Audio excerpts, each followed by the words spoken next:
முக்கிய செய்திகள். புதுக்கோட்டை இடைத்தேர்தலில் தேமுதிக வேட்பாளர் வெற்றி பெற்றால் குடிநீர் பிரச்சினை விரைவில் தீர்க்கப்படும். புதுக்கோட்டை கூட்டத்தில் கேப்டன் விஜயகாந்த் உறுதி.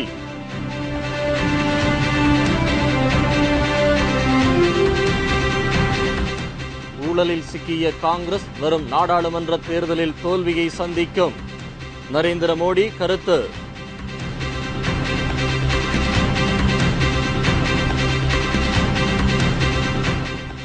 வெளிநாட்டு வங்கிகளில் இந்தியர்கள் முதலீடு செய்துள்ள எல்லா பணமும் கருப்பு பணம் அல்ல. பிரணாப் முகர்ஜி தகவல்.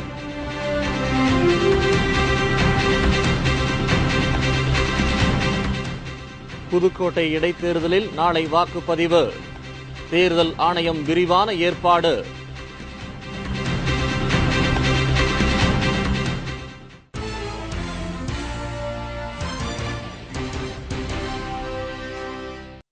வணக்கம். வணக்கம். விரிவான செய்திகள்.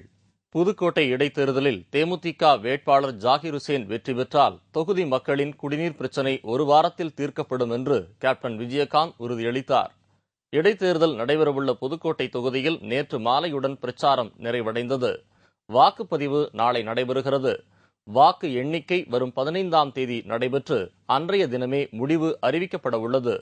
இந்நிலையில் இடைத்தேர்தல் பிரச்சாரத்தின் இறுதி நாளான நேற்று புதுக்கோட்டை சின்னப்பா பூங்கா அருகே தேமுதிக சார்பில் பிரம்மாண்ட பொதுக்கூட்டம் நடைபெற்றது.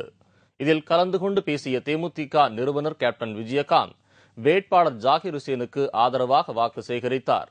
அப்போது பேசிய அவர், தலைமை தேர்தல் ஆணையராக இருந்த SI குரேஷி ஓய்வு பெறும் முன்னர் அளித்த பேட்டி ஒன்றில் எவ்வளவோ முயன்றும் தேர்தலில் பணபலத்தை தடுக்க முடியவில்லை என்று கூறியதை சுட்டிக்காட்டினார். வாக்காளர்களுக்கு பணம் கொடுக்கும் நபர்களை தேமுதிக கட்சியினர் பிடித்துக் கொடுத்தும் காவல்துறையினர் நடவடிக்கை எடுக்கவில்லை என்று கூறிய கேப்டன் விஜயகாந்த் ஆளும் கட்சிக்கு சாதகமாக அவர்கள் செயல்படுவதாக குற்றம் சாட்டினார். தேர்தல் கமிஷன் குரேஷி அவர்கள் சொன்னார்கள், நாங்க எவ்வளவு கட்டுப்பாடா இருந்தோம். யாரு? டெல்லியில இருக்க தேர்தல் கமிஷன். அவர் மாறுறாரு, ரிட்டையர்ட் ஆகிறார். அப்ப அவர் சொல்றார், எவ்வளவோ நாங்கள் கட்டுப்பாடாக இருந்து எப்படியாவது அரசியல்வாதிகள் அரசியல் கட்சிகள் பணம் கொடுக்கிற நிறுத்தம் நினைச்சேன், முடியல. யாரு சொல்றா? தேர்தல் ஆணையம் சிலர். அப்படின்னா இவங்க யோகியர்களா? இந்த அண்ணா திராவிட முன்னேற்ற கழக யோகியர்களா? காசு கொடுத்துக்கிட்டு இருக்காங்க. ஏன் காசு நிறுத்த முடியலங்கிறாங்க? இந்த காவல்துறை ஆளுங்கட்சிக்கு ஜால்ரா அடிக்குது, தேர்தல் அதிகாரி ஜால்ரா அடிக்கிறாங்க. அப்புறம் என்ன செய்ய முடியும்? பிரச்சாரத்திற்கு வந்த ஜெயலலிதா ஏற்கனவே அமல்படுத்திய திட்டங்கள் குறித்து மட்டுமே பேசியதாகவும் புதுக்கோட்டை தொகுதிக்கென்று புதிதாக திட்டம் எதையும் அறிவிக்கவில்லை என்றும் கேப்டன் விஜயகாந்த் தெரிவித்தார். கடந்த ஆண்டு மேட்டூரில் தண்ணீர் திறந்துவிட்டு சாதனை என்று சொல்லிக் கொண்ட ஜெயலலிதா இந்த ஆண்டு ஏன் இதுவரை தண்ணீர் திறக்கவில்லை என்று அவர் கேள்வி எழுப்பினார். மக்கள் வரி பணத்தில் இந்தியா முழுவதும் விளம்பரம் செய்த ஜெயலலிதா யாராவது வழக்கு தொடுத்து விடுவார்களோ என்று பயந்து கிடப்பதாக கேப்டன் விஜயகாந்த் தெரிவித்தார். மக்களை ஏமாற்றி வரும் ஜெயலலிதா தலைமையிலான அதிமுக அரசு மணற்கொள்ளை பற்றி முன்னுக்கு பின்னர் முரணான தகவலை தந்ததாக அவர் குற்றம் சாட்டினார். திட்ட கமிஷன் துணைத் தலைவர் மான்டேங் சிங் அலுவாலியாவிடம் தமிழ்நாட்டிற்கு 28,000 கோடி ரூபாய் நிதியாக கேட்டு பெற்றுவிட்டு பின்னர் ஜெயலலிதா குறை கூறுவதாக கேப்டன் விஜயகாந்த் தெரிவித்தார். மான்டேங் சிங் அலுவலர்கிட்ட போறாங்க, வராங்க, நிதியை, தமிழ்நாட்டு நிதியை பத்தி பேசணும்.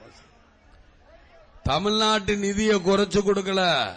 எம்ஜிஆர் காலத்திலிருந்து தமிழ்நாட்டுக்கு அதிக நிதி தான் கொடுத்துக்கிட்டு இருக்கிறாங்க. போன தடவை இவங்களே சொன்னாங்க 3000 கோடி ரூபாய் அதிகமாக கொடுத்துருக்காங்க, நன்றி.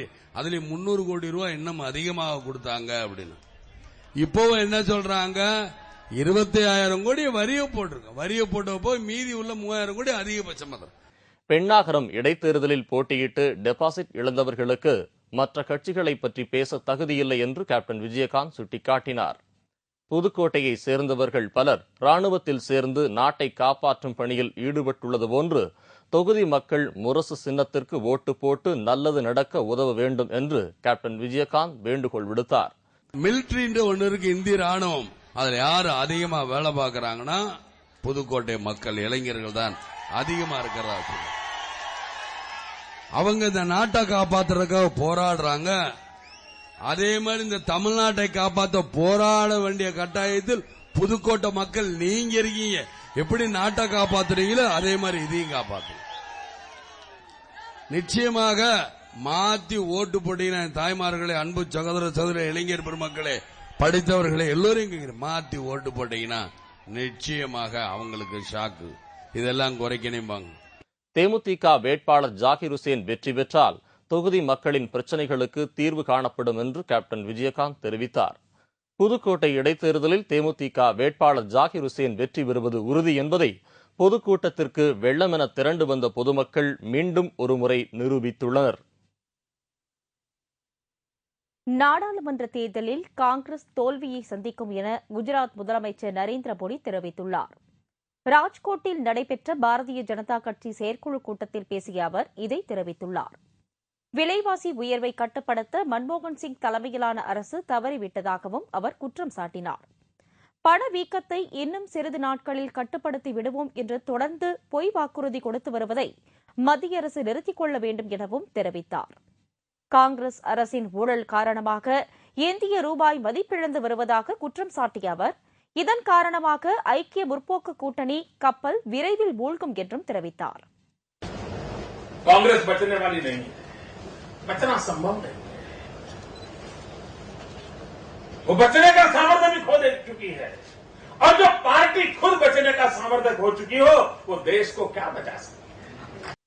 இதனிடையே செய்தியாளர்களிடம் பேசிய காங்கிரஸ் கட்சியின் அர்ஜுன் மோத்வாடியா நரேந்திர மோடியை அரசியல் பயங்கரவாதி என்றார். பாஜக மோடியிடம் சரணடைந்து விட்டதாகவும் குற்றம் சாட்டினார். வெளிநாடுகளில் பதுக்கப்பட்டுள்ள இந்தியர்களின் கருப்பு பணம் குறித்து தெரிந்து கொள்வதற்காக 37 நாடுகளுடன் ஒப்பந்தம் செய்துள்ளதாக மத்திய நிதியமைச்சர் பிரணாப் முகர்ஜி தெரிவித்துள்ளார்.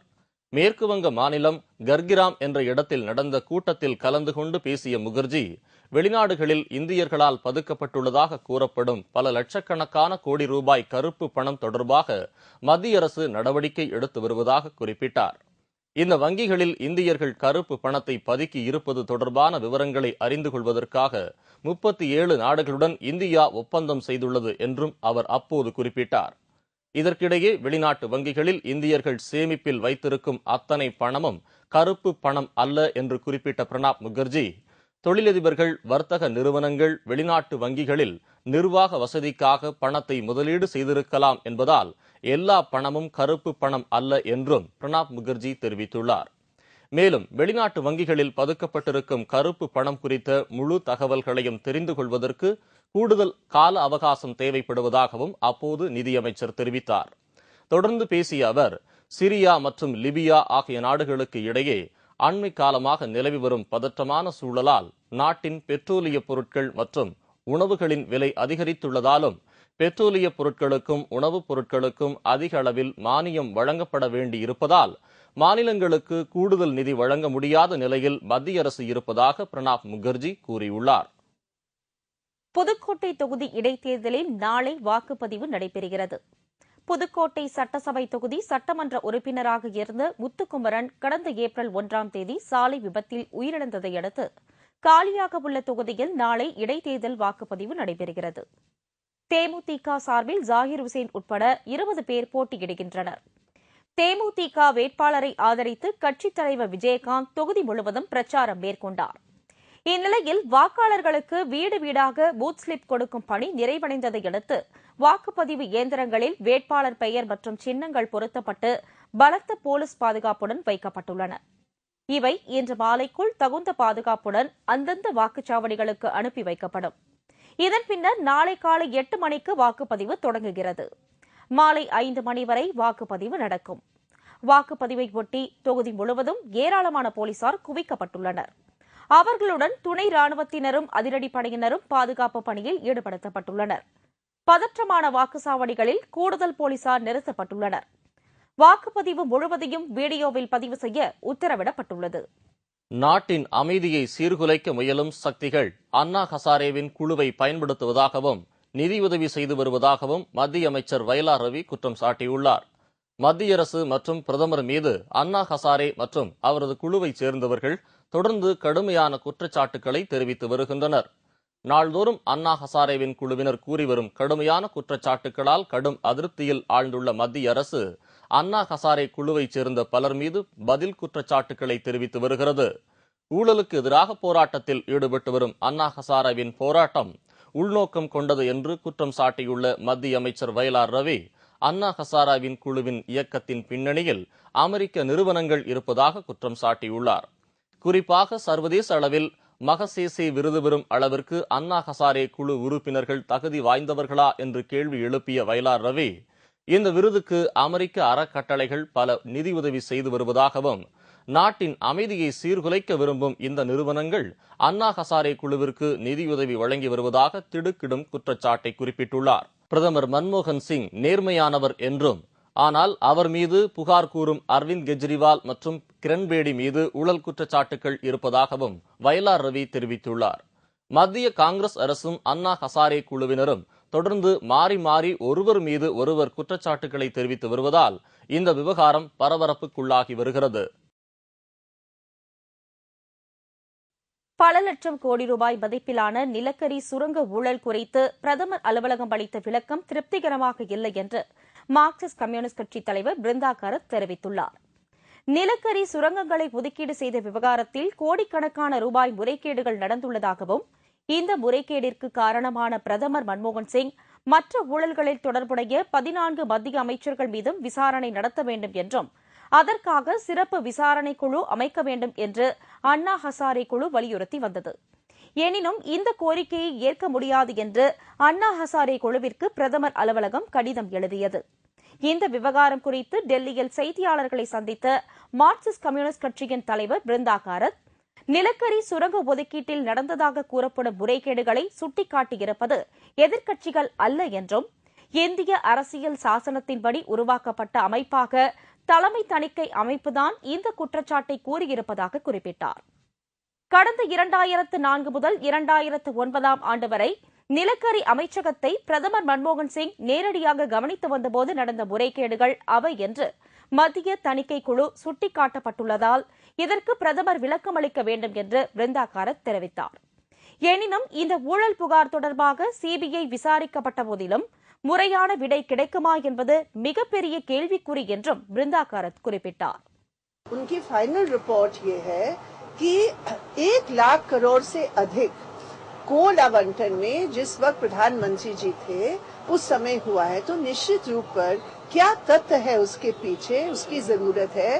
अभी सरकार ने स्वयं एक सीबीआई की जांच कराई है, तो सीबीआई की जांच में क्या होगा नहीं होगा, पिछले जो सीबीआई की जांच थी उन्होंने कोई काम नहीं किया, इसलिए सुप्रीम कोर्ट को हस्तक्षेप करना पड़ा.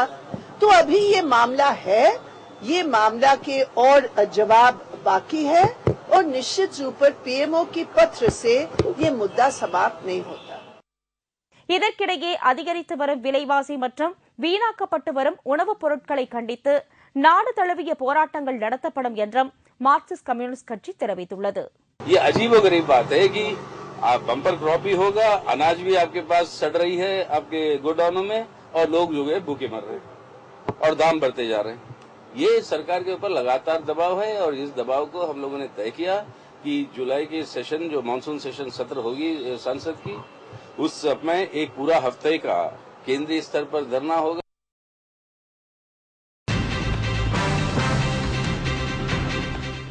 தமிழகத்தில் ஒரு வார காலத்திற்குள் தென்மேற்கு பருவமழை தொடங்கும். சென்னை வானிலை ஆய்வு மையம் அறிவிப்பு.